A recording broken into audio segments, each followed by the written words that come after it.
Hi friends, హోటల్కి వచ్చాము. ఇదిగోండి, ఇది చికెన్ మంచూరియా, ఇది కచంబర్, ఇదిగోండి చికెన్ మంచూరియా. ఇప్పుడు బిర్యానీలో. హాయ్ ఫ్రెండ్స్, ఇది గోంగూర బిర్యానీ అంట, తీసుకున్నాం. ఇదిగోండి గోంగూర బిర్యానీ ఆ ప్లేట్లో వేస్తున్నాను. ఇదిగోండి ఆనియన్స్, ఇప్పుడుగోండి పెరుగు పచ్చడి, ఇదిగోండి హోటల్లో.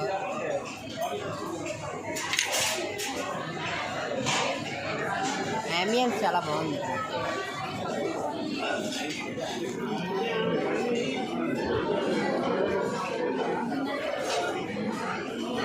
ఇది చికెన్ బిర్యానీ. నచ్చితే ఒక లైక్, మా ఛానల్కి సబ్స్క్రిప్షన్ ఇవ్వండి ఫ్రెండ్స్. చికెన్ దమ్ బిర్యానీ బాగుంది, గోంగూర బిర్యానీ బాగా నచ్చలా, దాని తప్ప తింటున్నాం.